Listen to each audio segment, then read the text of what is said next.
Hello and welcome everyone.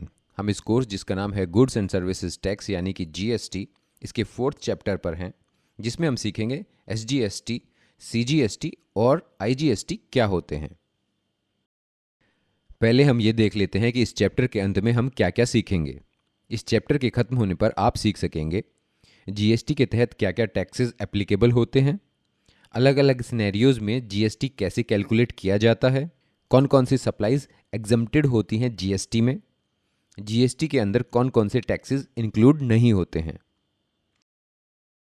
इस chapter में हम जीएसटी के कंपोनेंट्स डिस्कस करेंगे। गुड्स एंड सर्विसेज पर कब टैक्स इम्पोज्ड किया जाता है, आइए समझते हैं। When is tax imposed? GST components के बारे में जाने इससे पहले concept of old tax structure versus GST समझना जरूरी है। अगर हम एग्जाम्पल लें किसी रेस्टोरेंट बिल का, पहले बिल के ऊपर 10% सर्विस चार्ज, 5.6% सर्विस टैक्स, 0.2% कृषि कल्याण सेस और 0.2% स्वच्छ भारत सेस और साथ में 14.5% वैट लगता था। लेकिन जीएसटी इम्प्लीमेंट होने के बाद एक रेस्टोरेंट बिल में 10% सर्विस चार्ज और 18% जीएसटी लगता है। टैक्स कलेक्ट करने के लिए एक इवेंट जैसे कि मैन्युफैक्चरर या sales of goods should occur. पुराने सिस्टम में multiple taxes such as excise, VAT and service tax were imposed. GST लागू होने के बाद multiple taxes are not imposed. Under GST goods and services में कोई भी अंतर नहीं है इन टर्म्स ऑफ टैक्सेशन। आइए जानते हैं जीएसटी के अंडर कितने टैक्सेस आते हैं। जीएसटी के अंडर 3 टैक्सेस एप्लीकेबल हैं। किसी भी स्टेट में सेल आइटम पर जब सेंट्रल गवर्नमेंट टैक्स कलेक्ट करती है उसे कहते हैं सीजीएसटी यानी कि central goods and services tax. और जब सेल पर स्टेट के अंदर टैक्स कलेक्ट किया जाता है बाय द स्टेट गवर्नमेंट उसे कहते हैं एसजीएसटी यानी कि state goods and services tax. Central government जब टैक्स कलेक्ट करती है for a sale outside the state उसे कहते हैं आईजीएसटी यानी कि integrated goods and services tax. GST एक कंजप्शन बेस्ड टैक्स है, यानी जिस स्टेट में गुड्स कंज्यूम किया जाता है वहां जीएसटी कलेक्ट होगा। आइए एग्जाम्पल से समझते हैं। एक मैन्युफैक्चरर कर्नाटक से प्रोडक्ट एबीसी सेल करता है एक डीलर को जो कर्नाटक में ही है। इन दिस केस उन पर सीजीएसटी और आईजीएसटी दोनों लागू होते हैं। अब ये डीलर जो कर्नाटक में है sells his product outside Karnataka state तो आईजीएसटी एप्लीकेबल होगा।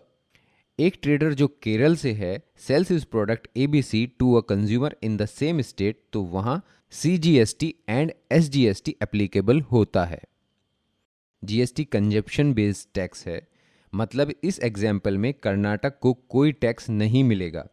कर्नाटक सेंटर में एसजीएसटी का क्रेडिट ट्रांसफर करेगा और सेंटर केरल में आईजीएसटी क्रेडिट ट्रांसफर करेगा।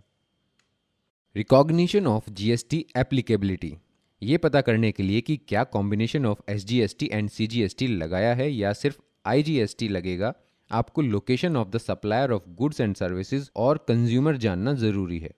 इसलिए ये समझना बहुत ही ज़रूरी है कि ट्रांजैक्शन इंट्रा स्टेट है या inter state. Intra state transaction with in the state transaction है जिसमें दोनों सीजीएसटी और एसजीएसटी एप्लीकेबल हैं।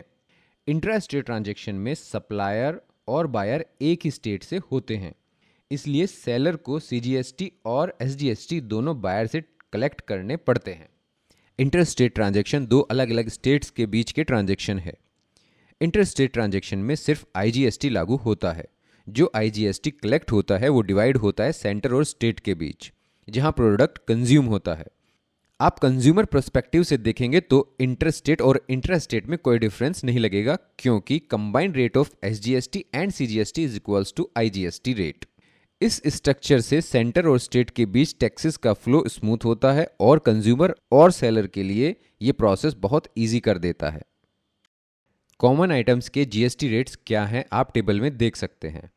हाउस होल्ड सप्लाई जैसे कि tea, coffee, edible oil, spices and sugar, coal and Indian sweets, इन पर एसजीएसटी एंड सीजीएसटी 2.5% है और आईजीएसटी 5%।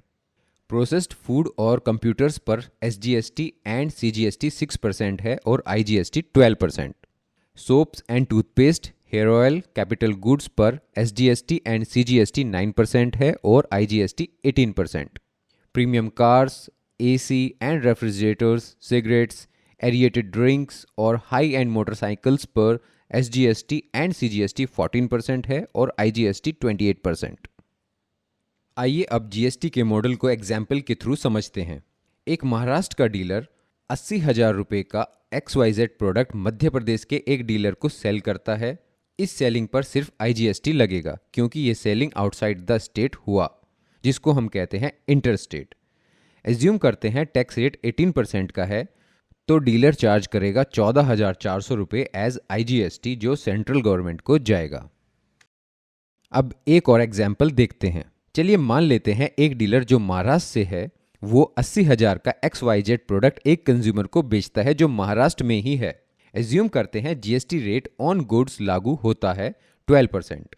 दोनों CGST एंड SGST एप्लीकेबल होंगे 6% ईच। इसका मतलब ये होता है डीलर कलेक्ट करेंगे 4,800 रुपीज एज CGST जो जाएगा सेंट्रल गवर्नमेंट को और 4,800 रुपीज जो जाएगा स्टेट गवर्नमेंट को। चलिए अब देखते हैं कि अभी तक आपने क्या समझा। The correct options are A, B and D. GST is a consumption-based tax. CGST and SGST are applicable in an intra-state transaction. Combined rate of SGST and CGST always equals to IGST rate. All the statements are true. The correct option is C. IGST go to the central government. आइए एक real life scenario लेकर सीखते हैं GST कैसे calculate होता है।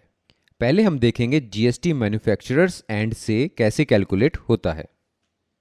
GST calculation bye manufacturer. पहले समझते हैं GST मैन्युफैक्चरर्स एंड से कैसे कैलकुलेट किया जाता है और बाद में हम डिस्कस करेंगे होलसेलर्स और रिटेलर्स पॉइंट ऑफ व्यू से। जैसे कि आप टेबल में देख सकते हैं कैसे ओल्ड स्ट्रक्चर को कंपेयर किया गया है after the implementation of GST। Old tax structure में VAT was charge, product costing, excise duty charge करने के बाद बहुत हाई थी। GST लागू होने के बाद no excise duties charge on the product. GST में सिर्फ CGST और SGST ही एप्लीकेबल होगा। ओल्ड टैक्स स्ट्रक्चर में होलसेलर को हाई प्राइस पे करना पड़ता था। GST लागू होने के बाद अब होलसेलर को सिर्फ 6% CGST और SGST लागू होता है। अब डिस्कस करेंगे GST कैसे कैलकुलेट होता है once the manufacturer supplies the product to the wholesaler. GST calculation by wholesaler. इस स्लाइड में दिखाया गया है कि फाइनल कंज्यूमर इनवॉइस पर कैसे GST कैलकुलेट होता है। आप इस टेबल डायग्राम को पहले वाली टेबल डायग्राम के साथ कंपेयर भी कर सकते हैं।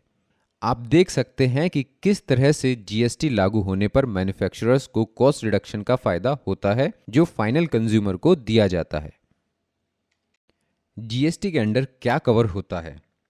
अब हम डिस्कस करेंगे taxes that are covered under CGST and SGST।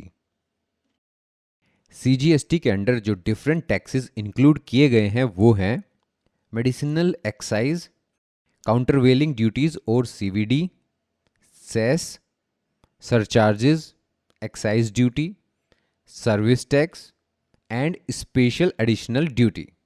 Taxes included under SGST। SGST के अंडर जो डिफरेंट टैक्सेस इंक्लूड किए गए हैं वो हैं state cess and surcharges, entertainment tax, luxury tax, purchase tax and taxes on lottery, entry tax and VAT. Exemptions under GST। अब तक आपने सीखा ऑल टैक्सेस जो GST में इंक्लूड होते हैं। अब डिस्कस करते हैं एग्जेम्पशन सप्लाइज और GST में उनके टाइप्स के बारे में। Exemptions under GST। किसी भी प्रोडक्ट या आइटम की टैक्सेबिलिटी समझने के लिए ये जरूरी है कि आप समझें GST के अंडर कौन से आइटम एग्जेम्प्टेड और कौन से एग्जेम्प्टेड नहीं हैं। GST में टैक्सेबल सप्लाइज की रेंज काफ़ी वाइड है और इसलिए एग्जेम्पशंस को बहुत क्लियरली डिफाइन किया गया है।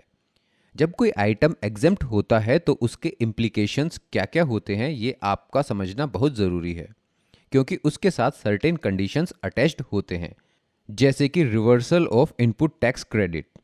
इसलिए पहले आप टर्म एग्जेम्प्ट सप्लाई को समझ लें। एग्जेम्प्ट सप्लाईज में 3 टाइप्स के सप्लाईज हैं। Supplies taxable at nil rate that is 0% tax, supplies which are wholly और partially exempted from CGST and SGST, और लास्ट में supplies which are non taxable under section 2/78 is not required to pay taxes. Goods with no tax. ऐसे कुछ goods हैं जिन पर GST impose नहीं होता, जिसका मतलब है it attracts nil tax rate.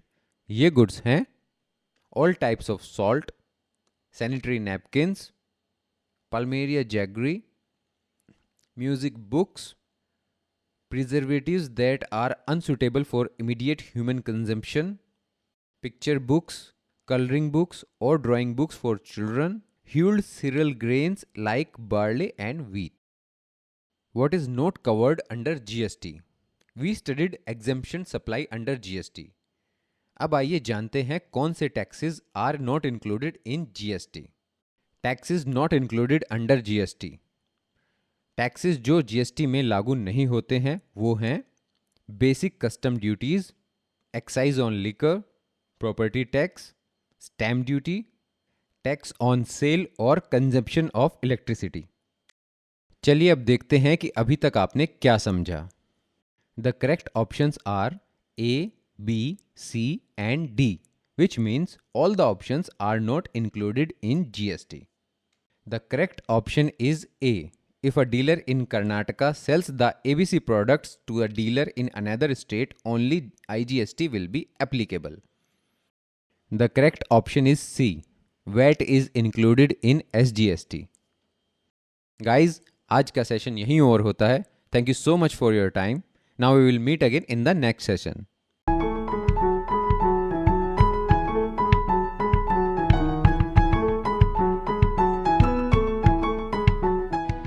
वस्तु एवं सेवा कर यानी जीएसटी ने न सिर्फ देश को कई करों के मकड़जाल से मुक्त कर एक देश एक कर की बेहद शानदार सौगात दी, बल्कि देश के युवाओं के लिए भी रोजगार की अपार संभावनाएं पैदा कर दी है। कारोबारी लेन देन में जीएसटी नियमों का पालन करते हुए लेखा जोखा बनाना और जीएसटी रिटर्न्स फाइल करना, ये एक ऐसा काम है जिसके लिए हर छोटे बड़े शहर या कस्बों में आज प्रशिक्षित यानी ट्रेंड लोगों की सख्त जरूरत है।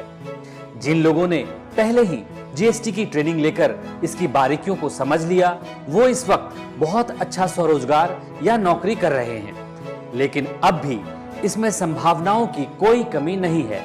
अगर आप चाहते हैं कि एक ऐसा हुनर सीख लें जिसकी डिमांड जिंदगी में कभी खत्म ना हो, तो आपके लिए है goods and services tax GST का ये कोर्स। अगर आप ये कोर्स ज्वाइन करते हैं तो आपको वो सभी बारीकियां सीखने समझने का मौका मिलेगा जो आपको एक बेहतरीन जीएसटी एक्सपर्ट बना सकता है। इस कोर्स में आप सीखेंगे जीएसटी टैक्स देनदारी का हिसाब आप कैसे करें, जीएसटी रिटर्न्स की फाइलिंग कैसे करें और कैसे सारे रिकॉर्ड्स मेंटेन करें ताकि ऑडिट में परेशानी न हो। आप सीखेंगे कि जीएसटी रजिस्ट्रेशन के लिए फॉर्म कैसे भरें और कैसे जीएसटी नंबर हासिल करें, जीएसटी टैक्स देनदारी का भुगतान ऑनलाइन कैसे करें, यह भी इस कोर्स में आपको सिखाया जाएगा। विभाग द्वारा तय प्रारूप में जीएसटी रिटर्न कैसे भरें, उसका विवरण कैसे लिखें। इस कोर्स को पूरा करने के बाद आप अच्छी तरह जीएसटी का मासिक और सालाना रिटर्न भरना सीख जाएंगे और फिर इस क्षेत्र में रोजगार कर सकेंगे।